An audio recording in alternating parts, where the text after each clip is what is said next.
no había llamado en meses. Y de repente, mi hijo me invitó a cenar. No a cualquier cena, sino a una reservación en el restaurante más caro de la ciudad. Incluso dijo que él mismo pasaría por mí. Miles nunca ha sido alguien de sorpresas, y mucho menos de muestras de cariño. Así que cuando esa noche me sonrió con calidez y me abrió la puerta, debí haber sabido que algo se traía entre manos. Pero no lo hice. Bajé la guardia. Ese fue mi primer error. Ya desde esa semana el viento empezaba a soplar con fuerza. A principios de noviembre, el aire siempre se siente más frío en nuestro pueblito de Nebraska. Apenas había terminado de acomodar la leña en el porche cuando sonó el teléfono. Estuve a punto de no contestar. La mayoría de las llamadas estos días eran de la farmacia o de las señoras de la iglesia, pero esta vez era Miles. Habló más suave que de costumbre, casi como si nada.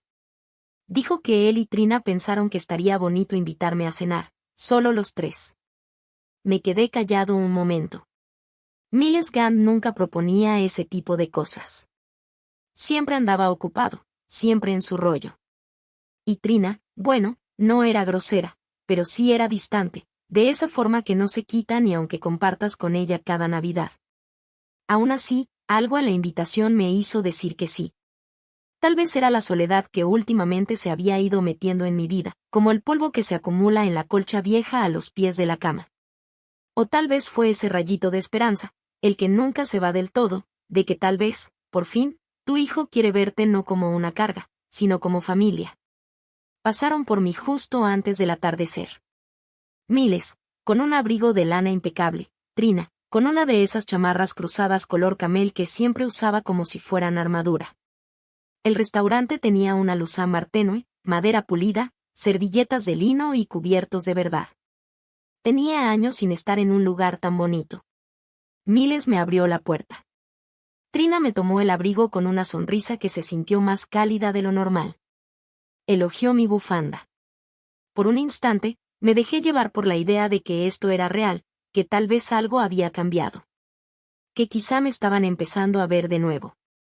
Nos sentamos en una mesa de esquina. El mesero trajo una botella de vino tinto. Miles me sirvió el vaso él mismo. Le dije que con agua estaba bien, pero insistió. Dijo que era una celebración. Sonreí, pero por dentro algo se movió. Una parte de mí que llevaba años en silencio, de pronto se puso alerta. Me dije que era solo cosa de nervios. Pero en el fondo, ya sabía que algo no estaba bien. El vino era suave, más añejo de lo que imaginé, con un final de ciruela que se quedaba un rato. Miles sabía que yo no era de tomar, pero igual me sirvió el vaso hasta el tope. Le di las gracias y tomé un sorbo. Sonrió, pero su sonrisa no le llegó a los ojos. Trina, sentada frente a mí, tenía esa expresión calmada que siempre usaba cuando quería algo, lo suficientemente cálida para parecer amable, lo suficientemente fría para que uno no supiera qué pensar. El mesero vino y se fue. Llegaron los primeros platos. Una ensalada de betabel con queso de cabra, luego un tazón de sopa cremosa con hierbas silvestres. Trina se inclinó un poco y me preguntó cómo estaba durmiendo últimamente. Inclinó la cabeza ligeramente y su voz era suave como una cobijita. Le dije la verdad, o al menos una parte. Las noches eran tranquilas, a veces demasiado tranquilas. Miles escuchaba, pero la mayoría del tiempo la dejaba hablar.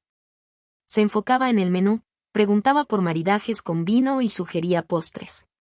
Era raro verlos así, juntos. No eran cariñosos, al menos no de forma evidente, pero había un ritmo en la forma en que se miraban, como si se mandaran papelitos en clase. Cuando llegó el plato fuerte cordero braseado con zanahorias rostizadas, el ambiente ya había cambiado. El tono de Trina se volvió más ligero, casi emocionado. Me preguntó si había ido al lago últimamente. Le dije, no, desde finales del verano. Ella asintió, como si la respuesta le hubiera agradado. Luego volteó hacia Miles y dijo, sería un lugar perfecto para eventos pequeños, bodas, retiros, fines de semana de bienestar. No contesté de inmediato. Me quedé viendo a Miles cortar su carne en pedazos lentos, parejos. Sus manos estaban firmes. las mías no. Trina empezó a hablar sobre la luz natural del lugar, y cómo la cabaña se podía restaurar para recuperar su potencial completo. Mencionó a una amiga en Omaha que tiene una empresa de hospedaje boutique. Luego me sonrió y dijo que la tierra era un regalo, y que los regalos se compartían. Solté el tenedor. Algo dentro de mí se quedó en silencio. Cuando trajeron el postre, Miles sacó una carpeta del bolsillo de su abrigo. Los papeles estaban perfectamente ordenados, con marcas y recortes por todos lados. Habló claro y directo. Dijo que habían hablado con algunos expertos, no más para tener una idea. Que si firmaba en ese momento, podrían empezar el proceso antes. Sin presión, claro. Trina agregó que yo podría seguir viviendo ahí. Que no iban a cambiar nada sin preguntarme. Que era solo un trámite legal, una formalidad. La luz encima de nosotros era cálida, dorada, pero por dentro yo sentía puro frío. Miré los papeles.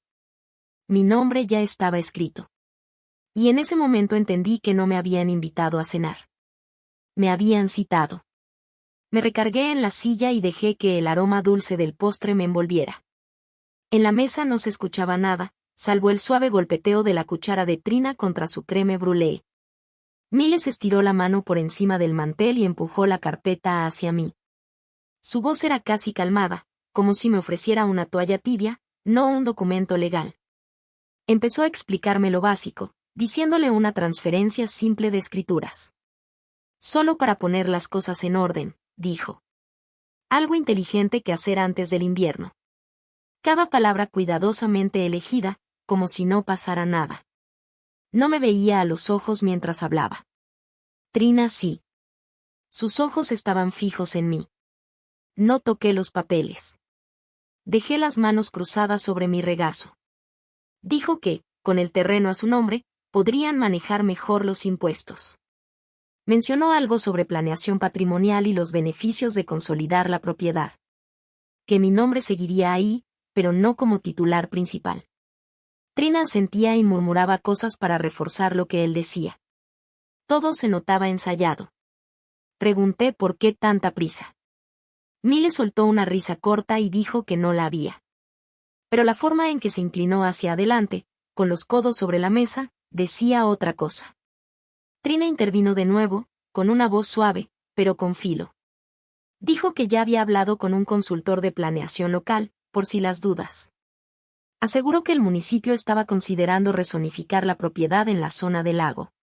Que lo más prudente era actuar antes de que algo cambiara. Esa palabra actuar se quedó flotando en el aire. Abrí la carpeta despacito. En la primera hoja estaba mi nombre completo, escrito en negritas. En la siguiente venía el número del terreno, las coordenadas, y una cláusula breve que hablaba de la transferencia total de la propiedad. Casi al final había una línea subrayada. Todavía podría vivir ahí, decía, pero todos los derechos de desarrollo quedarían en manos de Miles. Había un espacio para firmas, pero solo una estaba en blanco. La mía. Cerré la carpeta sin seguir leyendo. Mi respiración era pareja, pero sentía el pecho apretado. Les dije que no me sentía bien. La cara de Trina no cambió ni tantito. Me tocó la muñeca, suavecito, y dijo que no pasaba nada, que podíamos hacerlo en otro momento. Miles sonrió, pero le noté la quijada tensa. Todavía tenía la mano sobre la carpeta cuando me levanté. El mesero volvió con la cuenta y Miles la despachó con un movimiento de esos que ya tiene ensayados. Se paró para ayudarme con el abrigo, todo caballeroso hasta el final. Cuando salimos, el viento de noviembre nos dio de lleno, como si nos quisiera decir algo. El estacionamiento estaba casi vacío. Podía oír el roce leve de mis botas en el pavimento. En el carro nadie dijo nada. Miles me llevó a casa. Los faros cortaban la neblina como cuchillas. Al llegar al porche, me volvió a preguntar demasiado tranquilo, casi fingido si podía pensarlo. Asentí. Se inclinó y me dio un beso en la mejilla. Trina se quedó en el coche. Ya dentro, dejé la carpeta sobre la mesa de la cocina y me quedé viéndola. La casa estaba callada, demasiado callada. Caminé hasta la sala y me senté junto a la ventana. Desde ahí, el lago apenas se alcanzaba a ver entre los árboles. Brillaba apenas un poquito en la oscuridad. Esa tierra había estado en mi familia por 3 generaciones. Mi esposo, en paz descanse, solía decir que guardaba más recuerdos que tierra. Siempre le creí. Ahora no sé si Miles alguna vez lo creyó. A la mañana siguiente, desperté con un dolor fuerte en el pecho. No era por la comida, era por todo lo demás. Me senté en la orilla de la cama, con las manos sobre las rodillas, mirando la luz suave que se colaba entre las cortinas. La habitación se sentía más fría de lo normal, incluso con el calefactor prendido. Mis pantuflas viejas, todas gastadas de los bordes, eran lo único que sentía firme bajo mis pies. Me moví despacio, como si mi cuerpo ya supiera algo que mi cabeza todavía no procesaba. En el desayuno, el café me supo amargo, no importó cuánto azúcar le puse. No tenía hambre, pero por costumbre hice unas tostadas.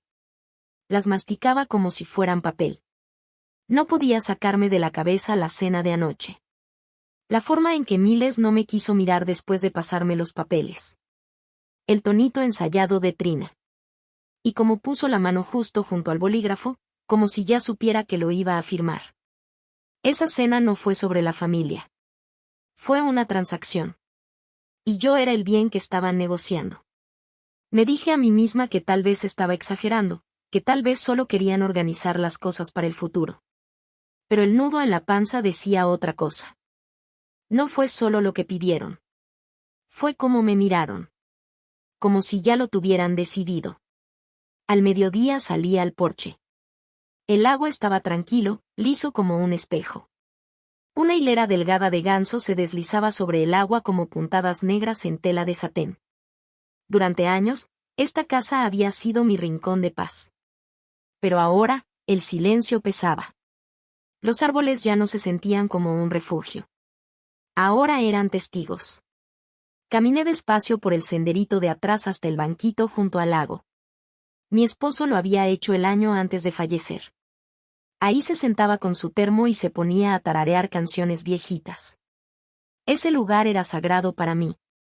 Me senté y dejé que el peso en el pecho se fuera soltando poquito a poco. Su voz me vino a la mente, clara. Siempre fue muy firme con lo del terreno. Este lugar se quedaba en la familia. No era para vender ni para proyectos. Era para echar raíces. Él confió en mí para seguir con eso. Siempre imaginé que un día se lo pasaría a Miles, cuando estuviera listo, cuando entendiera lo que significaba. Pero anoche me quedó claro, no quería el alma de esta tierra. Quería lo que podía sacarle. Su valor, su potencial, su retorno. Cuando volví a entrar, pasé por el pasillo donde están las fotos familiares. Me detuve. Faltaba una. Una foto chiquita, enmarcada, de hace años, donde salgo yo con una canasta llena de flores del lago. Miles la había tomado una mañana de primavera. Dijo que era la foto más tranquila que había visto en su vida. Busqué en el cajón donde guardamos los marcos viejos. Tampoco estaba. Me quedé viendo el hueco en la pared. No necesitaba que me lo dijeran. Esa foto ya no estaba, igual que esa parte de mí que ya no le servía.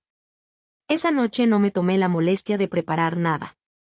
Abrí una lata de sopa y la dejé en la estufa más tiempo del necesario. No estaba enojada, todavía no.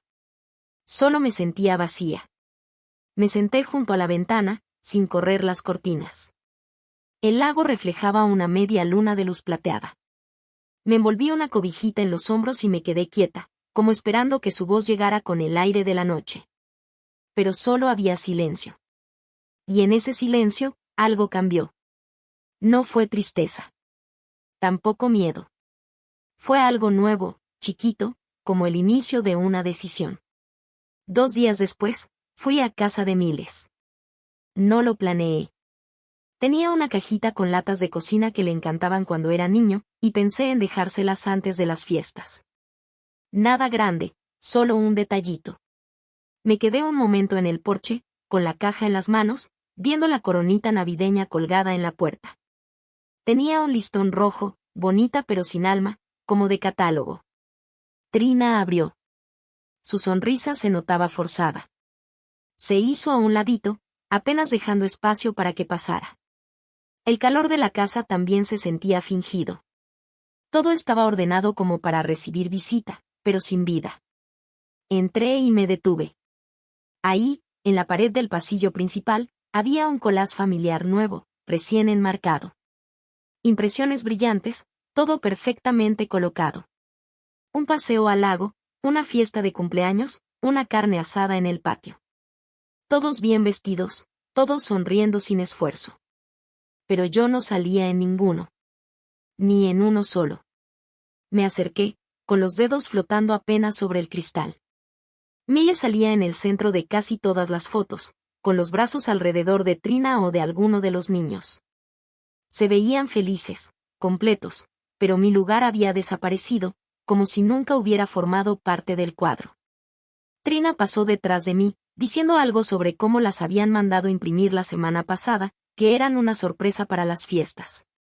Su voz era suave, pero no traía disculpa ni reconocimiento alguno. Me di la vuelta y puse la caja de latas en la mesita de la entrada. Miles no estaba en casa. O al menos eso dijo. No pregunté dónde estaba. No quería escuchar otra excusa que me dejara el pecho apretado por días. Al salir, noté un montoncito de regalos junto a la chimenea.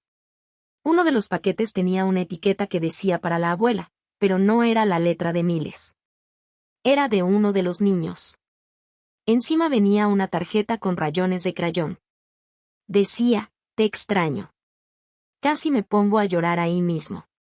Pero me contuve, me enderecé y salí. El viento estaba más fuerte. Frío, cortante, se metía hasta por debajo del abrigo. Caminé de regreso al coche con las manos en los bolsillos.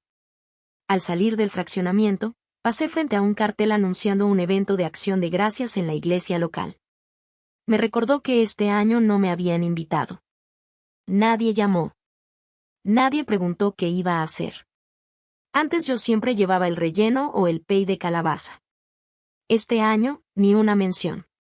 Ya en casa, me senté en el porche un buen rato, pensando en la caja de latas y en esa pared de fotos, tan perfecta y fría. Mi ausencia no fue descuido. Fue decisión. Una forma de borrarme. Entré y saqué el álbum de fotos de la repisa. El bueno, el viejo. Lleno de fotos con luz suave, sonrisas chuecas y bordes borrosos. Imágenes de Miles con gelatina embarrada en las mejillas. De mi esposo limpiando pescado junto al lago. De Trina, antes de que aprendiera a sonreír solo con los labios, y no con los ojos. Lo hojeé hasta encontrar la foto que habían quitado de la pared. Esa donde Miles y yo estamos en el muelle, cuando él tenía como 8 años, sosteniendo una rana con las 2 manos, con los ojos bien abiertos de emoción. La saqué del plástico y la enmarqué en uno chiquito. Luego la puse en la ventana del frente, justo donde pega la luz de la tarde. Ahí donde nadie la pudiera quitar. Era momento de recordar lo que de verdad era real, aunque ellos ya no lo hicieran. Todo empezó con una voz bajita y apurada que entró por la ventana una mañana. Acababa de entrar de barrer el porche cuando la oí. El viento la arrastró por la ventana abierta de la cocina. Me detuve, todavía con la escoba en la mano. Trina estaba afuera, hablando por teléfono, caminando por el camino de grava que pasa entre el lago y el terreno del vecino. Seguro pensó que no estaba en casa. O tal vez no le importó. Su voz era clara y cortante. Estaba hablando con alguien sobre permisos para inversionistas y algo que llamó el retiro Breña en Lone Lake. Dijo las palabras como si ya fuera un hecho, como si estuvieran grabadas en piedra. Me acerqué con cuidado a la ventana, con el corazón latiendo fuerte. No quería seguir escuchando, pero no pude evitarlo. Trina mencionó el último terreno. Dijo, la tierra de Esther. Una vez que esto esté firmado, podemos seguir adelante. Es la pieza final. Me quedé congelada en ese momento. Así que eso era todo. No se trataba de la familia. Nunca lo fue. Esa cena, las fotos, hasta el regalo de los niños. Todo había sido una trampa. Una actuación para ablandarme, para hacerme soltar lo único que todavía era mío. No solo era una casa. No solo era la vista al lago. Era el terreno de mi vida. Y habían usado mis propios recuerdos para venderlo. Trina seguía hablando sobre la marca. Es perfecto. Esther solía coordinar el círculo de mujeres. Organizó talleres de verano para niñas. Vamos a usar todo eso para pedir fondos, hablar del empoderamiento y el legado. Eso atrae más a los patrocinadores. Ella ya lo tenía todo planeado. Había hecho su tarea. Iba a usar mi nombre, mi trabajo, mi historia, para esconder la verdad. Me aparté de la ventana y me senté. Las manos me temblaban, pero no de miedo. Era una especie de claridad helada. Trina era lista, sí. Calculadora. Pero me subestimó. Creyó que era solo una viejita sentimental, fácil de manipular. Olvidó que guardé cada documento, cada boletín, cada foto de todos los retiros. Todavía tengo los libros de contabilidad, los papeles de impuestos, las notitas escritas a mano por las niñas que vinieron a aprender a coser, a expresarse, a sentirse vistas. Este terreno no era solo un pedazo de propiedad. Era un espacio de memoria, de cuidado, de identidad. Y ella quería convertirlo en un lugar para bodas y fines de semana de bienestar. Esa misma noche, saqué la vieja caja de archivos del closet de las toallas. Ahí estaban copias de cada acuerdo de tierra, concesión comunitaria, y la escritura original. Mi esposo la había firmado con una nota. Esta tierra es para Esther. Que siga siendo suya y que ella sirva. Él nunca se tragó los encantos fáciles. Y ahora yo tampoco. No dormí mucho esa noche. En vez de eso, hice una lista con lo que necesitaba. Contactos legales, el nombre del abogado que ayudó a mi esposo con el testamento, miembros del consejo comunitario, mujeres del antiguo círculo, aliados, gente discreta. Para el amanecer, ya tenía un plan. No pelear con coraje, sino recuperar lo mío con precisión. Trina tenía su proyecto. Pero ahora, yo ya tenía el mío. A la mañana siguiente de escuchar la llamada de Trina, preparé una cafetera llena y puse mi taza junto al archivo grueso de documentos que había sacado del closet. Olía a cedro y a tinta vieja. Hacía años que no lo abría, pero conocía cada hoja. Esta vez, mis manos no temblaron. A media mañana, hice la llamada. Charles Tilson. Ahora vivía retirado, en un pueblito más tranquilo al norte. Pero su voz seguía teniendo la misma calma firme de cuando ayudó a mi esposo a redactar el testamento. Me presenté, aunque no hacía falta. Me recordó de inmediato. Y cuando le expliqué por qué lo llamaba, hubo un momento de silencio. No por sorpresa, sino por ese tipo de entendimiento que solo llega con los años. Hablamos por casi una hora. Le conté todo, lo que escuché, lo que pasó en la cena, sobre Trina y sus planes para el terreno. Harold me hizo preguntas claras y directas. Después me explicó mis opciones. Dijo que la escritura original era sólida, que mi nombre aparecía con plenos derechos de custodia. Pero si quería asegurarme de que la tierra nunca pudiera ser vendida o alterada, había formas más fuertes de protegerla. Me habló de un fideicomiso comunitario. Una estructura legal que podía garantizar que la propiedad quedara con un propósito claro. Uno que respetara el legado que mi esposo había dejado por escrito en sus últimos deseos. Si yo creaba ese fideicomiso con una junta, podía destinar oficialmente la tierra al beneficio público. No solo sería intocable para manos ajenas, sino que serviría a una causa en la que yo realmente creía. Y entonces, dijo algo que me quedó retumbando como una campana suave por dentro. Esther, tu nombre sí significa algo en este pueblo. No se te olvide. Después de colgar, me quedé sentada un buen rato, dejando que esas palabras me calaran hondo. Mi nombre. Mi lugar. Había dejado que muchos pensaran que yo ya me estaba apagando. Pero no era así. No me apagué. Solo me hice a un lado por un tiempo. Ahora tocaba volver a dar un paso al frente. Llamé al centro comunitario y dejé un mensaje para Diane, la directora. Luego marqué a casa de Loretta, que llevaba conmigo el programa de lectura para niños, y a Mara, que aún daba talleres para mujeres mayores en la biblioteca del lago. Eran mujeres de verdad. De esas que saben redactar solicitudes de apoyos, organizar eventos, hornear 3 pasteles en una tarde para juntar fondos. Poder callado, sí, pero poder verdadero. Para la tarde, ya habíamos quedado de vernos. No para chismear. Para planear. Esa noche, escribí una declaración de misión. Le puse, Fundación Luz en el Lago. Un programa dedicado a apoyar a mujeres mayores a través de talleres, retiros por temporada y círculos de narración de historias.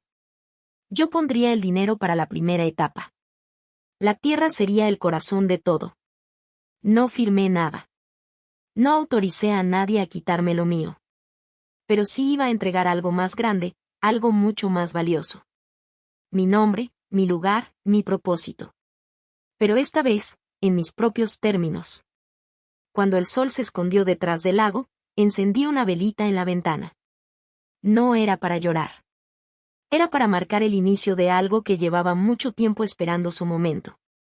Ese domingo en la mañana, los bancos de la iglesia estaban llenos de chamarras de lana bien usadas y el aire olía a libros de himnos viejos. El viento de noviembre había pegado fuerte toda la semana. Pero dentro de esa capillita, las voces conocidas y el sonido suave del órgano hacían que el tiempo pareciera detenerse. Me senté en la tercera fila desde atrás. Ahí me había sentado casi cada 2 domingos por toda mi vida. Pero esa mañana, algo se sentía distinto. O tal vez era yo la que ya veía todo con otros ojos. El reverendo Hatch subió al púlpito. Su voz ya era gastada por los años de enterrar vecinos y bautizar nietos. Nunca fue de gritar ni asustar con el infierno. Él hablaba de lo cotidiano. De las cosas chiquitas que nos sostienen. Leyó de Corintios. Luego cerró su Biblia, y dijo algo que se me quedó grabado en el pecho. Perdonar no es rendirse. Puedes amar a alguien, y aún así no entregarle las llaves de tu casa, de tu paz o de tu tierra. Algunas personas voltearon, otras asintieron. Yo me quedé muy quieta. Sabía que esas palabras no eran solo para mí. Pero sentí como si el Señor se las hubiera puesto directo en la boca, nada más para mí. No lloré. No hacía falta. Lo que sentí ya no era tristeza. Era certeza. Después del servicio, no me quedé mucho en el salón comunitario. Ni para el café ni para las galletas. Me regresé caminando a casa, con los guantes bien apretados en una mano y con la otra cerrando mi abrigo mientras el viento se colaba por las calles. Caminaba firme, sin prisa. Pasé junto al lago. El agua estaba bajita en esa época del año. Las ramas desnudas arañaban el cielo. Pero ya me imaginaba cómo todo eso volvería a florecer en primavera. Ya en casa, abrí mi caja de costura. No para sacar hilo ni aguja, sino para buscar el sobre escondido bajo el doble fondo. Ahí estaba, la última nota escrita a mano por mi esposo. La había escrito unos meses antes de fallecer, con esa letra suya, clara y cuidada como siempre. Tú levantaste esta casa, Esther. Sembraste el jardín, diste clases, abriste tus manos a todos. Si algún día alguien intenta quitarte lo que construiste, protégelo. Le pertenece a tu espíritu. La leí 2 veces. Después la dejé a un lado. Mi espíritu había estado dormido demasiado tiempo. Ya por la tarde, llegaron Diane, Loretta y Mara. Puse a hervir agua para el té, y sobre la mesa puse unos cuadernos viejos y una pizarra en blanco junto a la ventana. Llegaron envueltas en abrigos, las mejillas coloradas por el frío y los ojos encendidos con ese tipo de propósito que solo las mujeres de nuestra edad pueden cargar, tranquilo, fuerte, decidido. Nos pusimos a trabajar por horas, delineando lo que sería la Fundación Luz en el Lago. Retiros para mujeres de 50 años en adelante. Círculos de escritura, clases de cocina, caminatas alrededor del lago, charlas profundas, y otras que solo eran para reírnos. Ese terreno no se iba a vender. Se iba a compartir con cabeza, con corazón, y con intención. Mientras el cielo se pintaba de índigo y las luces de la calle empezaban a titilar allá afuera, volteé a ver la mesa. No eran solo amigas de años. Eran constructoras. Creyentes. Guardianas de algo valioso. Y por primera vez en mucho tiempo, no me sentí superada. Me sentí bien plantada. Al cerrar la noche con té de menta y promesas de volvernos a juntar, supe que esto no se trataba solo de proteger la tierra. Era también de proteger algo sagrado dentro de mí. La tierra era mía. Pero también lo era esta voz que había olvidado que aún tenía. Un jueves por la tarde, llegaron Miles y Trina, sin avisar. Vi el coche desde la ventana de la cocina, justo cuando entraban al caminito de grava. Los neumáticos crujieron sobre la escarcha, haciendo ese sonido seco y helado. Me limpié las manos con un trapo de cocina. El corazón tranquilo, pero firme, como tambor lento. Entraron con sonrisas elegantes y un entusiasmo demasiado forzado, viniendo de dos personas que hacía poco me habían acorralado en una cena. Trina traía un abrigo rojo con cuello de peluche y cargaba una carpeta de cuero. Miles tenía las manos metidas en los bolsillos como niño que viene a pedir perdón sin saber por qué. Se sentaron en el sillón, y yo me quedé en mi silla de siempre, la que está junto a la ventana. La luz del sol se metía de lado, atrapando el polvo en el aire como si flotara. La casa olía a pino y a lentejas hirviendo. Trina abrió su carpeta y empezó a hablar bajito, con demasiada suavidad, sobre posibles inversionistas. Habló de beneficios fiscales, de proyecciones de rentabilidad, de convertir la propiedad en un refugio boutique de lujo. Sacó hojas, gráficas, mapas llenos de colorcitos. Su voz llenaba el cuarto, pero sonaba hueca. Y me di cuenta. Nunca dijo la palabra familia. Nunca usó la palabra hogar. Miles asintió apenas, sin casi verme a los ojos. Como siempre, dejó que Trina se encargara de todo. Y entonces, llegaron al final de su presentación. Ahí, en letras grandes y en negritas, estaban mis iniciales junto a una línea que decía: aprobación del propietario del terreno. Se requiere firma. Trina alzó la mirada y me sonrió como si ya lo tuviera ganado. No toqué los papeles. Ni siquiera me incliné. Solo me agaché al lado de mi silla, abrí un sobremanila, y saqué una sola hoja. Esto es de mi abogado, dije. El terreno del lago ahora es propiedad de la Fundación Luz en el Lago. Ya no soy la única dueña, y la fundación no tiene intención de venderlo. La cara de Trina se quedó congelada. Parpadeó una sola vez, como si su mente intentara alcanzar lo que acababan de oír sus oídos. Miles se inclinó hacia el frente. Su voz salió bajita, dudosa. ¿Pero por qué? ¿Por qué no nos dijiste nada antes? Lo miré, y sentí como el último pedazo de ese viejo dolor por fin se disolvía. Porque lo hice esa noche. Y ustedes dos dejaron claro que lo que querían no tenía nada que ver conmigo. Este terreno nunca fue para ser convertido en un negocio. Está hecho para durar más que nosotros, con dignidad. Trina cerró su carpeta sin decir nada. Las mejillas se le pusieron rojas, pero no de pena. De enojo, de ese que hierve por dentro. Se paró primero. Miles la siguió más lento, sin mirarme a los ojos. Salieron sin despedirse. No me molesté en verlos irse. Recogí los papeles que Trina había dejado sobre la mesa de centro, les eché un vistazo. Y los llevé directo a la chimenea. El fuego los agarró de inmediato, doblando las esquinas como si fueran hojas secas. Me quedé ahí, viendo hasta que no quedó más que ceniza oscura. Afuera, el viento se levantó, y el frío se metía entre los árboles. Pero por dentro me sentía cálida. No porque hubiera ganado algo, sino porque por fin dejé de esperar que lo entendieran. Hice las paces con el hecho de que nunca lo harían. Y por primera vez, sentí que esta casa era completamente mía. La mañana del lanzamiento de la fundación. El lago estaba en calma, envuelto en una neblina suave. El agua reflejaba el cielo gris, amplio, inmóvil.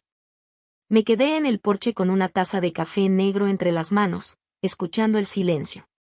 Por una vez, no me sentí pesada. Me sentí en paz. Ganada. No era un evento grande, ni falta que hacía. Yo misma había pedido que fuera sencillo, íntimo. Solo unos cuantos miembros de la comunidad. Algunas mujeres del centro de día para adultos mayores. El pastor del pueblo. Y el abogado que me ayudó a organizar todo. No había globos, ni pancartas, ni prensa. Solo unas cuantas sillas plegables bajo el sicomoro. Enfrente de una tarima de madera que daba al lago. La gente empezó a llegar como a las 10. Mujeres a las que les enseñé a hacer presupuestos cuando trabajaba en el centro comunitario. Un bibliotecario jubilado que llevó por años el programa de alfabetización para adultos. Una viuda cuya hija se fue y nunca volvió a escribirle. Nos abrazamos. Sonreímos. Algunos ya tenían los ojos brillosos antes de que yo dijera una sola palabra. Me paré detrás del podio sencillo y los miré. Todos calladitos. Esperando. Pacientes. Supongo que muchos se preguntan por qué estoy aquí de pie en vez de quedarme sentada en mi casa. Tranquila, dije. Eso sacó unas risas suaves por ahí. La verdad es que pasé muchos años esperando que la gente más cercana a mí entendiera lo que de verdad importa. Pero lo que aprendí, lenta y con harto dolor, es que a veces una tiene que dejar de esperar. Empiezas a construir, aunque sea solo para ti. Hice una pausa y volteé hacia el agua. Esta tierra nunca fue para hacer negocio. Se suponía que debía ser un lugar donde algo bueno pudiera crecer. Así que hoy arrancamos oficialmente la Fundación Luz en el Lago. Su primer objetivo será financiar programas que apoyen a mujeres en sus años maduros. Capacitando asistentes para vivienda y cuidado. Devolviéndonos un poco de control en este mundo que seguido se olvida de que todavía estamos aquí. Ahora sí, más cabezas asintiendo. Una señora le susurró algo a otra. Y con cuidado le limpió la mejilla con un pañuelo de papel. Esto no lo voy a dejar en manos ajenas, dije. Lo voy a cuidar donde debe estar. Con quienes todavía creemos en las segundas oportunidades. No importa la edad que tengamos. Los aplausos empezaron bajito. Pero luego se hicieron más fuertes. No eran escandalosos. Eran de esos que se sienten, que se te meten al pecho. Como un suéter calientito en un día de frío. Después de la ceremonia, compartimos sopa y pan de elote. Varias trajeron cosas horneadas envueltas en aluminio. Hubo risas. Se contaron historias. Ya no éramos jóvenes. Pero en ese rato fuimos valientes. Fuimos enteras. El lago permanecía en silencio, como testigo de todo. No pensé en Miles ni en Trina. Ni una sola vez. Porque ese día no era sobre quién no vino. Sino sobre quién sí decidió estar. Y por fin, me había elegido a mí misma. Era una tranquila mañana de jueves cuando vi el encabezado. El periódico local estaba doblado a la mitad sobre la banca del porche. Dejado como siempre por la buena de Marlene. No esperaba gran cosa. Casi siempre eran las mismas notas. La nueva junta escolar. Quien ganó el concurso de pasteles en la feria. Pero hoy, el nombre de Trina aparecía ahí, en primera plana. El título no era nada amable. Colapsa el proyecto frente al lago de Trina Brenner por falta de fondos y presión comunitaria. Lo leí una vez. Y luego otra, más despacito. Debajo del título había una foto de Trina de hacía un mes. Tomada durante una junta de la Cámara de Comercio. Con su postura perfecta, su sonrisita lista para la cámara. Pero en blanco y negro, se veía más chica. Más lejana. El artículo era breve, pero muy claro. Explicaba cómo el refugio boutique que querían construir no logró conseguir inversión suficiente. Y cómo la comunidad expresó preocupación por la ética del proyecto. El impacto ambiental. Y las mentiras en torno a la historia del terreno. Había citas de gente del pueblo. Una decía: nunca sentimos que eso fuera para nosotros. Otra, simplemente: me alegra que la tierra se haya quedado donde debe estar. Doblé el periódico con calma. Lo volví a dejar sobre la banca y me metí a la casa. No me sentí triunfadora. No hubo alegría de victoria. Solo paz. Y quizá una confirmación callada. De que las decisiones que tomé sí valieron la pena. aunque nadie me aplaudiera. Más tarde esa misma tarde, di un paseo por la orilla del lago. El viento era suave. Traía olor a pino. Y un aroma dulce, como a tierra mojada. Había llovido la noche anterior. Y el suelo se sentía blando bajo mis zapatos. Me quedé un rato junto a la orilla, mirando cómo el agua chocaba suavemente contra las piedras. No con fuerza, ni con prisa. Solo, constante. Miles no había llamado. Trina no se había aparecido. Y la verdad, ya ni estaba segura de si algún día lo harían. Pero curiosamente, eso ya no me preocupaba. Pasé gran parte de mi vida esperando que la gente se convirtiera en lo que yo soñaba. Quizás soltarlos no era perderlos. Quizás solo era ver, por fin, quienes habían sido siempre. Ya adentro, me preparé una taza de té. Y me acomodé en el sillón junto a la ventana. El mismo donde le leía cuentos a los niños cuando eran chiquitos. Tomé mi diario y escribí en la primera hoja en blanco. No soy alguien que se puede borrar. Luego dejé la pluma y sonreí. No con rencor, ni por orgullo. Solo, porque me sentía completa. Había guardado ese pequeño espejo por mucho tiempo. Tenía un marco de madera, delgadito, ya medio gastado en las orillas. De esos que te encuentras en un tianguis o una venta de garaje. Nada fuera de lo común. Pero la mañana después de que salió el artículo, lo puse sobre la mesa de té, justo al lado de mi sillón favorito. Esa mañana estaba fría, pero despejada. El lago brillaba como vidrio al otro lado del ventanal. Me senté con mi taza de té de limón entre las manos, envuelta en el chal verde que Jack me regaló en uno de nuestros aniversarios. Aún olía un poquito a cedro. Incliné el espejo tantito, justo para atraparme el reflejo con la luz. Una cara surcada de líneas. Ojos cansados pero suaves. Labios cerrados, no con tristeza, sino con esa comprensión que te llega con los años. Desde entonces, cada mañana me miro en ese espejo. No para ver cómo me veo ni cuántas canas tengo, sino para hacerme una sola pregunta, bajito, solo en mi mente. ¿Viví hoy con verdad? ¿Me presenté como espero que otros también lo hagan? No siempre ha sido un sí. Pero últimamente, la mayoría de las veces, lo es. La casa ha vuelto a tener paz. El silencio ya no se siente vacío. Respira. Tiene espacio para los recuerdos. Y también para los nuevos comienzos. La tierra ya no es algo que se tenga que proteger. Ahora es algo que se comparte. Las mujeres que vienen aquí traen consigo sus propias historias. De pérdida. De reinventarse. De aprender a volver a sí mismas. Miles no ha llamado. Y Trina se ha desvanecido de los eventos del pueblo. A veces escucho chismes por ahí. Pero ya no me esfuerzo en escuchar. Esa ya no es mi historia. La mía está en otro lado. La encontré en la calma. En las mañanas con té y espejo. En las tardes enseñando a otras mujeres. Cómo manejar apoyos pequeños. Cómo leer un contrato. Cómo proteger lo que es suyo. Y en las tardes donde el sonido del lago golpeando las piedras. Es como un latido que nunca me falla. Si alguien me hubiera dicho hace años que encontraría la paz no al ser recordada por mis hijos, sino al ser recordada por desconocidos, no lo habría creído. Pero a veces la paz llega en habitaciones que no esperas. Y a veces el espejo más chico te muestra la verdad más grande. Nunca has sido invisible. Solo estabas esperando que alguien te viera.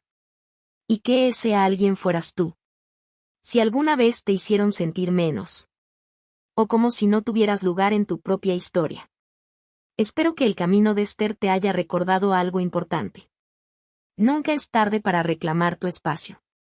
A veces, el acto de amor más grande es elegirte con gracia y con esa fuerza callada que nace del fondo de tu ser.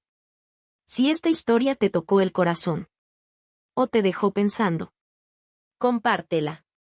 Tu voz importa. Y no estás sola.